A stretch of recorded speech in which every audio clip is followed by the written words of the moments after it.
This is Steve Zeltzer with WorkWeek in Pacifica.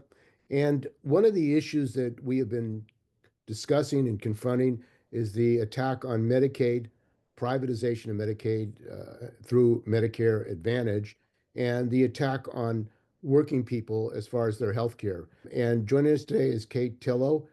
She's with a national union organization that's been working around the issue of national health care. So welcome, Kay. So first of all, why don't you talk about your organization? What's the name of it? What has it been doing? Well, I'm involved with several.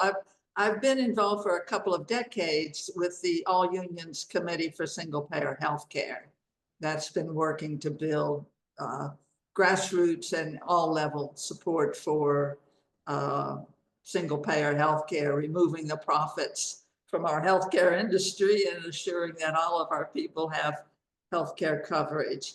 But I've recently been working with a group called National Single Payer, which is a nationwide effort to focus on the national effort to build the movement around enactment of legislation that would actually accomplish bringing our nation into this century with an actual plan that takes care of all of our people.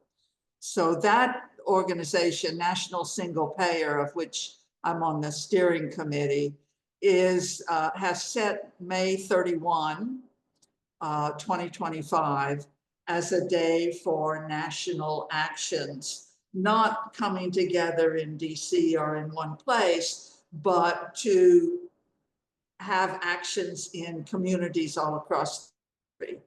And that's really proceeding very, very well. It's very exciting that I think at a time when we're all under siege and under attack, it's important to focus on the positive and what it would really take. You know, I think the best defense is an offense.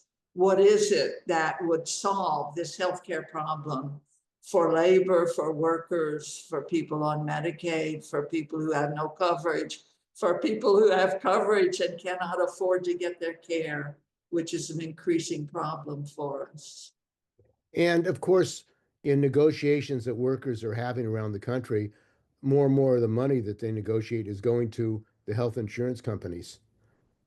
Is this an issue for working people that even when they have a union contract in healthcare, they end up paying more and more money for the insurance companies to cover their healthcare coverage? Oh, absolutely. Almost every union is in crisis over the cost of healthcare. And it's not solvable at the bargaining table. I mean, unions do the best that they can to negotiate. The figure now for family coverage for employer-sponsored healthcare is over $25,000 a year. That $25,000 is like $12.50 an hour that comes out of the paycheck in order just to provide healthcare coverage. And once that's provided, it still doesn't cover. It's still full of loopholes and need for prior authorization. It's still run through private insurance companies that take their cut and limit the care and set up barriers to healthcare. And of course, it's another problem with it is that when our employers control our healthcare, it becomes a lever of control over the union's ability to fight for advancement for its members. When a union goes, if a union is locked out or takes strike action, in most cases that health insurance cuts off quickly, and workers get notice from the employer that such and such a day you will no longer have coverage, which is a terrible control over the ability of working people to fight for better in this country.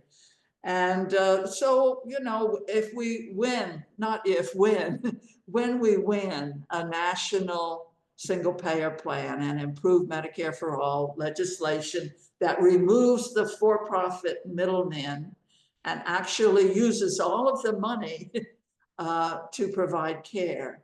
We have plenty of money to make sure that every person in the country has a good plan, much better than we have now, with no payment at the point of service. So everyone gets choice of physician, can use any doctor, no narrow networks. All of the barriers that exclude care from copays and deductibles and prior authorization and narrow networks, all of those are insurance company mechanisms to put up barriers to care in order to increase the profit. I mean, that's what we're faced with. And our employer-based insurance plans are used to be, you know, the Cadillac plans. They were the best you could do. Now they're not sufficient. So workers can still end up with medical debt. We have 100 million people in our country that have medical debt. It just means that our healthcare system is failing and is not working for most of the people, and actually for no one. No one has security in a system where the for-profit insurance industries and for-profit hospitals control the services. Well, one of the issues that is confronting working people who are going to retire, is this attack on Medicare. And Medicare, of course, was an advance for seniors in this country, that they would be able to get health care. But it has come under attack with privatization. Project 2025 wants to privatize Medicare as well as Social Security. How has Medicare been privatized, and why doesn't Medicare coverage dental care and hearing and other things which are part of healthcare? Well, it's been under attack for a long time. I guess the current Medicare Advantage, which is really a disadvantage, it's the privatized part taking over Medicare and competing in the arena, dates to 2003, and it's gradually been gaining ground, basically because the law that was passed in 2003 allowed the private insurers to compete for the Medicare contracts. And when they get that contract, they get a annual lump sum of perhaps $12,000, $15,000 to cover someone once the person signs. And then the Medicare Advantage plan, Cigna or Aetna or Humana or United Healthcare. United Healthcare becomes the middleman with the ability to say, you have to get authorization for the procedure that your physician has ordered, meaning that there are delays and denials inherent within that. They also limit the network that you can use. So if you purchase a Medicare Advantage plan in California and your grandchildren are in Iowa, your plan isn't going to work in Iowa. You're going to be out of network. So there are a million ways in which they make additional money from the Medicare. As a matter of fact, Medicare Advantage is the cash cow for the insurance industry. And for instance, I'm in Kentucky, in Louisville, Humana is getting out of employer-based insurance because it's so much more lucrative to just use the Medicare Advantage. They can make so much profit out of Medicare Advantage. And they've been allowed by the law and by no good regulation to set up plans that charge less on a monthly basis. So, you know, because the majority of our seniors live on very modest incomes, they don't have the ability to, you know, to pay for traditional Medicare and a Medigap supplemental plan and, you know, a drug plan. It's less per month if you purchase Medicare Advantage. And that has given these Medicare Advantage monsters the ability to undercut traditional Medicare. They now have a majority of the Medicare population is in the Medicare Advantage plans. And I think a lot of people found out about this privatization of Medicare Advantage when Luigi Mangione assassinated the Thompson, Brian Thompson, the CEO of United Healthcare. And the government just recently, the Trump government has given them another $34 billion. I mean, it seems like they're getting the increases, but they're actually denying people their health care to make more profit. Is that the case? That is indeed the case. I think one of the things that was interesting after the December killing of the United Healthcare person was that there was an explosion within the social media. And I think the importance of that is that, you know, we kind of hear from the mainstream media that people are pretty content with their health care and we just need a few tweaks. And, you know, the Affordable Care Act was the right direction. And if we just improve it a little bit, it'll be better. That's not what people were saying. People were angry because the denials in these privatized health plans are killing people. Those denials are denying the coverage that people need to save their lives. And that's throughout, you know, all of our Medicare Advantage. It's in Medicaid. Medicaid is privatized almost every state. I know Connecticut's an exception, but in most states, the Medicaid runs through the private health insurance coffers, skimming off, you know, 30% or so of the money to go into different directions and denying care in the process. And why is the many unions, AFL-CIO and other unions, advertising Medicare Advantage? They have ads, different unions saying that their members should get Medicare Advantage. What's going on? Well, I can't explain why. It is not to the advantage of the union movement to have people going into the privatized Medicare Advantage plan. It's a terrible direction, and we have to do some work to help people to understand what is going on. You know, there's a big battle going on in New York with the public service retirees fighting against the effort to put them into Medicare Advantage because they know that once they are in that, they'll be denied access to Sloan Kettering, they'll be denied access to the doctors they need, they can be charged more. So, you know, that's a battle, but the union movement needs to reject that, to reject the whole Medicare Advantage plans and to join with us in protecting traditional Medicare and improving Medicare so that we all have coverage under a plan that doesn't cost us a fortune. You know, and there's also the issue of workers' compensation, because we've covered the cases of many workers who get injured or get sick and then fight the company, the insurance company, and their employer to get coverage. How would a healthcare for all, single payer for all, change that situation so that injured workers would not be having to prove things to get their healthcare coverage? well, the coverage would be automatic, you know, everyone would be covered, and the workers' comp cases would be covered as well.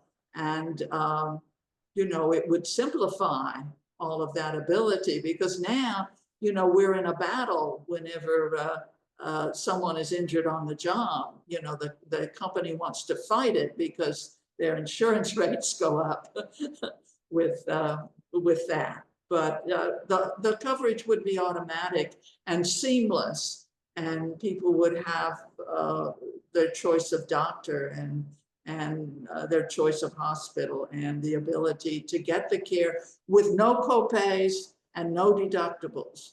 Those are barriers that are terrible. Many workers now have a deductible of thousands of dollars, So those are deductibles on the exchange for people who purchase under the ACA.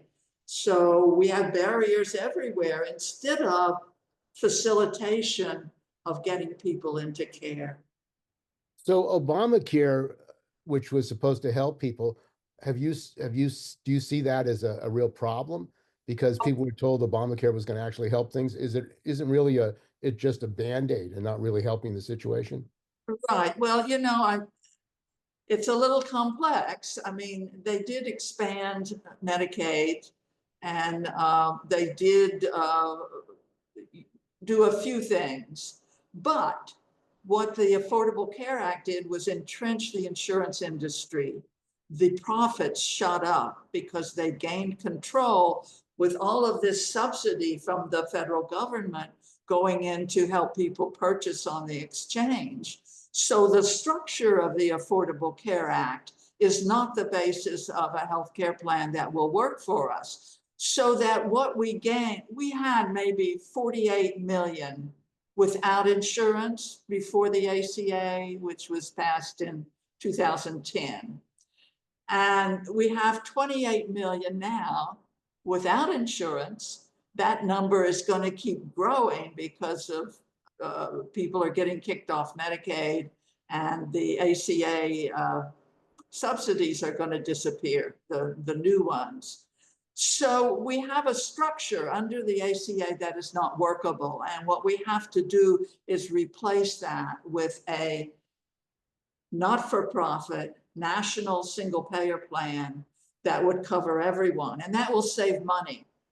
We spend double what per capita, what other nations spend, and we get less care. We have a higher, we have a lower life expectation, maybe 5 or 6 years less, and we have more of our babies die in the first year of life, and more of our new moms die in childbirth, and we have a failing healthcare system. That's been confirmed by the Commonwealth Fund that said we're last in terms of treatment of conditions that are amenable to healthcare. So to fix it by passing legislation that would replace the Affordable Care Act with a real health insurance program that would cover everyone. And the present attack on Medicaid, on Medicare, on Social Security, the whole scale attack on public services. The Project 2025 wants to privatize all public education, public health care. It seems like that this is a fundamental issue of how we're going to survive, how working people are going to survive in this situation where there's a frontal attack on a basic human right, which should be health care. Do you think that this frontal attack is actually going to help out build a movement for single payer, for getting the insurance companies and hospital associations out of the control of healthcare? Well, I think certainly we had a failing healthcare system before this attack. Now this is just catastrophic that they would cut Medicaid and what that would do to us. What I guess is hopeful is that I think people are getting into motion to fight back against the devastating cuts and the privatization and the ending of all regulation and the ending of science and the ending of research and, all of the things that make us a society that has some advanced integrity is disappearing. We're being forced into backward, and hopefully the response will be to push forward with a new energy that says not only do we want to stop the cuts, we want to fix it. We want a plan that actually covers everybody and that assures that we move into some dignity and respect for life rather than allowing 30% of our healthcare dollars to go into these giant corporations. And you've been organizing in Kentucky. Have you had much response for the action on May the 31st? Oh, yes, we have. We're doing well here. We're working to get organizations to sign on and to endorse this event. And we just got the Kentucky State AFL-CIO has become a co-sponsor. Local 862 of the United Auto Workers also, and that's a huge union that represents the thousands of workers at the two big Ford plants here in Louisville. And we have the Greater Louisville Central Labor Council, which has about 55 unions. It's the, the regional body that represents unions. And the Derby City Coalition of Labor Union Women has signed on. And so, there is a labor response across the country.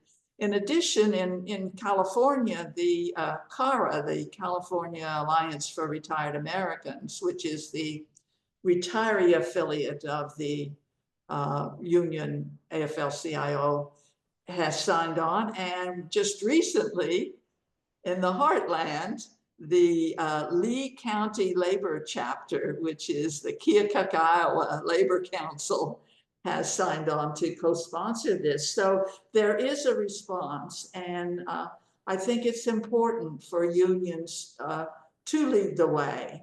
Unions are an organization that is based upon the contributions of its members, and therefore should not be beholden to corporate influence, should be independent and able to act on behalf of working people and their own membership. So we're hopeful, and we would urge everybody to reach out to the unions in your area and ask them to sign on to endorse the National Single Payer National Day of Action, and become a part of building this grassroots movement that has to push the nation into where it should be. So you had an experience with the Affordable Care Act where they did cover people with Medicare. Why don't you talk about your article that you wrote about Okay. the coverage of people and what happened? Okay, I wrote the article, I think back in 2011, to tell the story of how people in Libby, Montana, who had been exposed to asbestos and were dying from mesothelioma, were covered under Medicare in a special section of the Affordable Care Act. And that's because Max Baucus, who was chair of the Finance Committee in the Senate and wrote the bill, had a special interest in his group in Montana who couldn't be helped by the exchanges. They didn't have the money, and nothing but Medicare would be good enough to help this group of people. So there's a special section of the Affordable Care Act that gives Medicare to the people in Libby, Montana.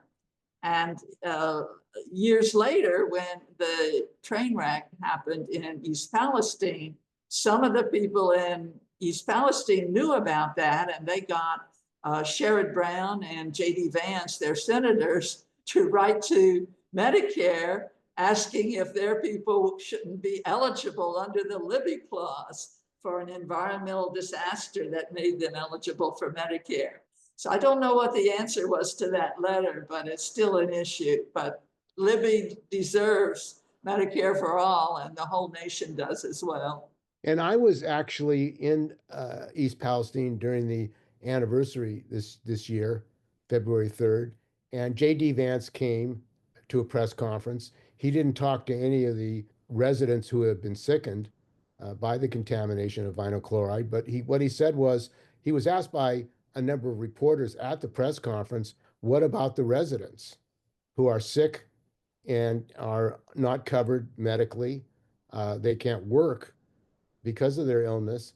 And what are you going to do for them as far as their health care? And he said, well, I can't just snap my fingers and we have to give money to the businesses. We can't give money to the people in East Palestine who are sick as a result of the contamination. So, I mean, there are many, many executive orders that Trump has issued. They couldn't issue an executive order for the people of East Palestine and the region who've been contaminated and sickened. He says, I can't snap my fingers. I mean, I think it shows who controls their strings, Mhm. that they don't really want to take care of the people, even in his own district, that have been contaminated as a result of that railroad wreck of Norfolk Southern. And I think that's an example of why we need single payer national health care in this country. Well, I want to thank you very much, Kay, for joining us. Thank you. Glad to be with you.